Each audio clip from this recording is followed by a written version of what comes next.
역행자 3일차인데 역행자를 하는 이유는 차청님의 책을 보고 뭔가 도움이 좀 되는 일을 하면서 특히 유튜브를 통해 가지고 월에 50에서 100 정도의 자동 수익이 나면 좋지 않을까 라는 기대감으로 하고 있습니다.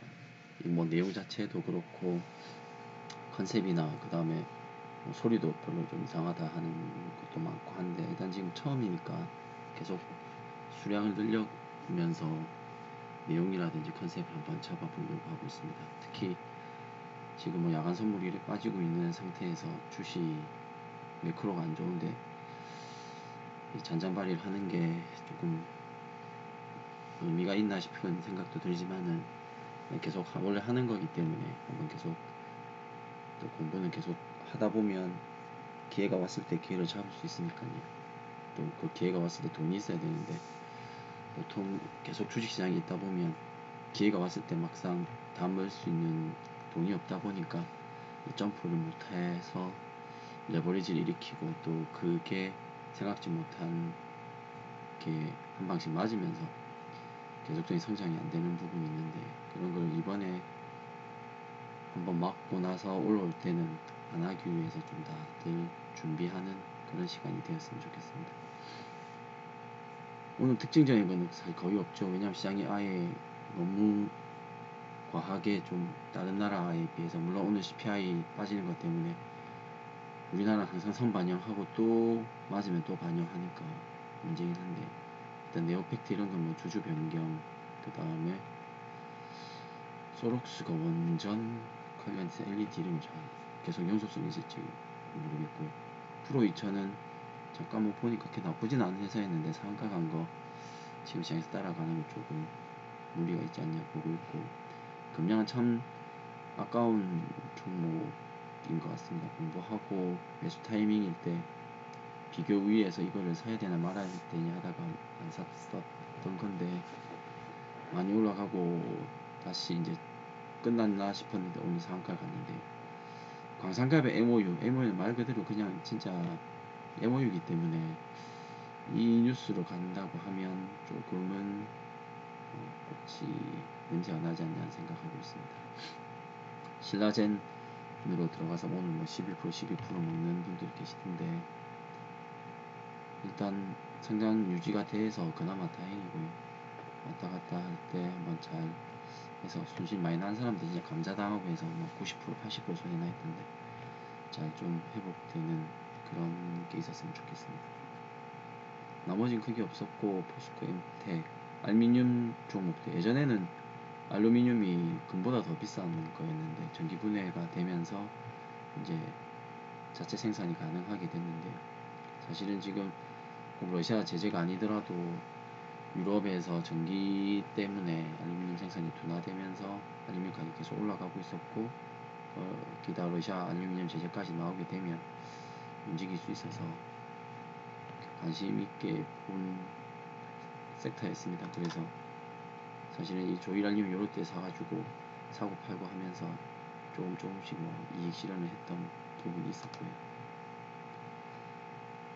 결국 전체적으로 오늘은 비철금속 관련해서 러시아 알루미늄 제재 검토 소식 때문에 알루미늄 종목들 뭐 한남산, PJ메탈, 조일 이런 것도 좀 움직였고 그 외에는 다 뭐 여러 이유가 있지만은 그냥 시장이 사실 빠졌습니다.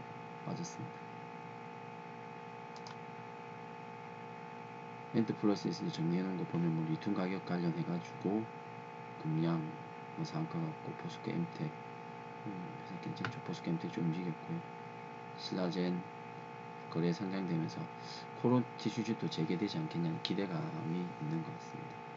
그래서 어제도 잠깐 말했지만은 하반 지금 11월 12월에 유럽에 바이오 관련된 학회들이 많으니까 개별적으로 장 안 좋을 땐 또 바이오 이런 것들 움직일 수 있을 것 같고요. 현인사 관련해서 아까 잠깐 돌려보니 삼성생명 좀 움직이는 것 같았고 알루미늄 관련해서 뭐 남선이 일단 제일 세게 움직이는 것 같습니다. 연속성이 있을 거 인플레이션 되면 뭐 에너지 때문에 알루미늄 좀 계속 괜찮겠죠. 그 다음에 리튬하고 이런 것들은 지속적으로 공급 숏에 대해서 이야기가 나올 것 같습니다. 시장 한번 보면 어제도 잠깐 이야기했지만 우리나라는 참 이런 부분, 이 프로그램이 제일 문제, 공매도도 문제고 뭐 여러 가지 뭐 기간에 대한 수급적인 부분도 문제지만은 지금까지 있으면서 보면 사실 시장이 가장 친시장적이었던 사람은 이명박 대통령이었는데 마지막에 이제 프로그램에 세금을 부과하면서 우종국이 원래 한 80% 넘게 차지하고 있던 프로그램 포지션이 외국인으로 다 가게 됐죠. 그러면서 이 보여지는 수급이 사실은 뭐 다 정확하지는 않습니다. 예전에 선물 옵션 베스트 애널이 이야기하기로 이것 다 이제 보여지고 안 보여지는 것들을 다 알 수가 없기 때문에 그냥 보여지는 것만으로 하면 옵션 매도 해놓고 선물 매도 프로그램을 때려가지고 수익 내고 이때 받쳐놔가지고 삼성전자 이런 것들 사면서 가격 싸게 사버리면서 외국인들 수익 내는, 사실 지금 완전 외국인들 선물 옵션 프로그램으로 돈 인출해가기 참 좋게 만들어놨죠. 그래서 공매도나 이런 것들을 금지한다 해가지고 매크로가 안 좋은데 뭐 시장이 올라오건 하진 않겠지만 이런 식으로 공매도해서 먹고 프로그램으로 매도 치고 선물로 먹고 옵션으로 먹게 하는 이런 좀 너무 기울어진 시장은 안 될 것 같은데 이런 게 좀 너무 뭐 정책 당국에서 신경을 안 쓰는 것 같고 증환 펀드 이런 것들도 조금 좀 아쉬운 부분이 있습니다. 그래서 지금 옵션 만기여서 또 있고 CPI 안 좋게 나올 수도 있다 보니까 선반영 됐으면 좋겠고요. 내일 아침에 지금 뭐 선물 빠지고 있는 게 얼마만큼 돌릴지는 한번 지켜봐야 될 것 같습니다. 일단 수급도 좀 안 좋게 끝났고요. 지수는 항상 말씀드리지만은 주말이나 이럴 때는 시황보다는 이제 공부 부분에 대해서 보면 결국은 모든 투자는 자산 배분이거든요. 왜냐하면 어디가 갈지 아무도 모르기 때문에 자산을 배분해놓고 그 자산 배분을 통해서 수익 난 거에서 수익을 많이 내고 손해 난 거를 짧게 끊으면서 전체 포트폴리오를 수익이 내는 게 이제 포트폴리오 이론에 단순화시키면 그런데 주식시장에서 포트폴리오 그 다음에 자산 배분은 결국 현금하고 주식인 것 같은데 지금처럼 시장이 계속 하락하고 있을 때 나는 계속 살 수 있는 돈이 없는 일반 개인 투자자 같은 경우에는 시장이 안 좋을 때는 시장에 노출되는 비중을 좀 줄여서 맞을 때 좀 작게 맞고 올라올 때 조금씩 벌면서 누적적으로 수익을 조금 낼 수 있는 그런 구조를 만들었으면 좋겠습니다. 그래서 지금 시장은 역시 현금은 한 50에서 60% 이상 갖고 있으면서 단기적으로 좀 대응을 하는 게 좋을 것 같고요. 종목들은 아까 보면 뭐 시장이 워낙 안 좋아서 정별 위주로 사는 저한테는 어저께 봤던 대창 단조 오늘 좀 매수해 놓은 거 말고는 매수할 만한 게 없는 것 같습니다. 그리고 뭐 삼성생명 금리 아마 상승 때문에 올라오는 것 같은데 조금 움직이고 있고요.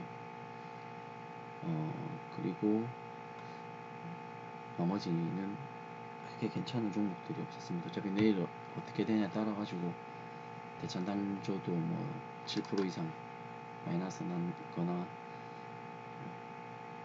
요 가격대 밑으로 하락하게 되면 전량 손절이기 때문에 내일 한번 하락하고 움직이는 거 봐야 될 것 같습니다. 그리고 제일 처음에 이야기했던 SPG 같은 경우에는 우선 결국은 다 지금 4~5%만 먹고 나오는 모습인데 아침에 움직였던 거 아침에 움직일 때 바로 5일선 깨지고 하면서 그때 샀던 거 그냥 4% 5% 수익 내고 빠져나왔고요. 그리고 이날 해서 팔아놓고 다시 들어갔던 자금 같은 경우에는 지금 7% 정도 마이너스여서 내일 만약에 이 가격 밑으로 이 가격을 못 지켜주고 되면 장중에 절반 팔고 오후 장 마감하기 전에 아마 다 전량 두 번 뒤에 샀던 건 손절을 하지 않을까 싶습니다. 앞에서 두 번 정도 이익 실현하고 한 번 정도 손절이 있기 때문에 그래도 이때 들어갔던 금액은 크게 비중이 많지는 않아서 일단 좀 그렇게 처리가 될 것 같습니다. 일단 지금 뭐 내일 시장이나 이런 것들이 조금 좋아져야 될 건데 이게 뭐 우리가 뭐 좋아져야 된다 그 다음에 뭐 증환펀드 그리고 뭐 공매도 이런 이야기 사실 좀 그렇고요. 오늘 읽은 보고서들 중에서 좀 괜찮았던 게 이제 이그전 KB투자증권에서 나왔던 이그전인데 사실 이 애널리스트 보고서가 뭐 맞다 안 맞다 미래를 예측하는 부분은 아닙니다. 근데 최근에 봤던 DB금융투자의 문홍철 애널리스트나 뭐 이쪽은 논리적으로 봤을 때 항상 좀 괜찮기 때문에 뭐 장내 월 빠진다 했다 그런 말 하는 사람들 장 빠지니까 많이 나오지만은 만약에 이 러시아 전쟁이 안 났으면 이렇게 급하게 뭐 빠졌을까 아니면 진짜 그 뭐 2050 이야기하고 그 다음에 지금 영국이나 한 관련돼 있는 가생상품이 터졌을 때 뭐 더 밑으로 하락할 수 있다고 하는 것 또한 됐을 때고 만약 안 됐을 때는 또 지금이 바닥으로 해가지고 반등이 나올 수 있기 때문에 예측은 당연히 대비는 해야 되지만은 정치는 쪽으로 가면 안 될 것 같고요.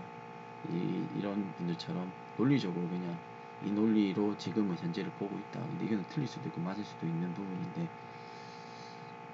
이거전 알파 초과상관을 다 태우어서 벼룩을 잡는다. 이 보고서가 오늘 읽은 보고서들 중에서는 제일 좀 괜찮았고요. 세 줄 요약하면 뭐 노동 참여율 좀 쉽게 올라오지 않겠죠. 그 다음에 명목지표 특성상 실업률 비교적 견조하게 지금 뭐 아까 보니까 9,000명 정도 줄었다는데 생각보다는 아직까지는 효과가 안 나오고 있고 그러다 보니까 오늘 발표된 게 뭐 8.2% 발전됐는데 8.1로 예상했는데 코어가 좀 높은 이유는 음식료랑 그 다음에 미국 같은 경우는 임대료 때문이었는데 이 임대료가 뭐 바로 지금 낮추거나 하기에는 이 효과가 바로는 안 나오지 않겠습니까?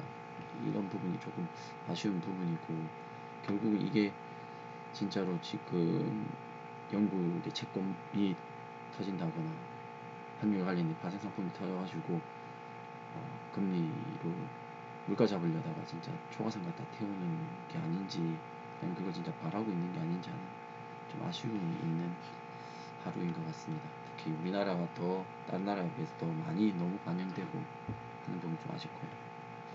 오늘의 법칙이라고 로버트 그린이라는 사람이 쓰고 있는 책 하루에 한 주제씩 나와 있는 책인데 혹시 시간 되시면 보시면 좋을 것 같고요. 오늘 내용은 10월 13일이 태도를 바꿔 상황을 변화시켜라 그런 내용입니다.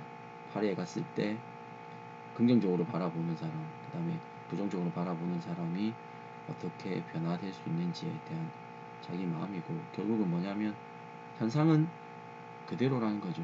좋은 현상도 없고 나쁜 현상도 없는데 그걸 우리가 어떻게 마음가짐을 해서 반응하는지 그 반응에 따라서 또 그걸 반응을 보는 사람이 어떻게 또 반응하고 그래서 뭐 제기론 주식시장에서는 저는 제기론을 제일 좋게 보는데 그런 부분이 아닌가.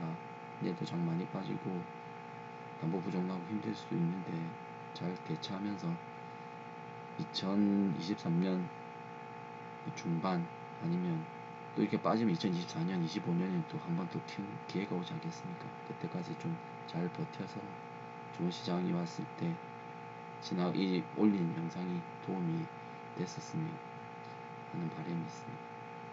내일 시장을 또 한번 잘 버텨봐야 될 것 같습니다.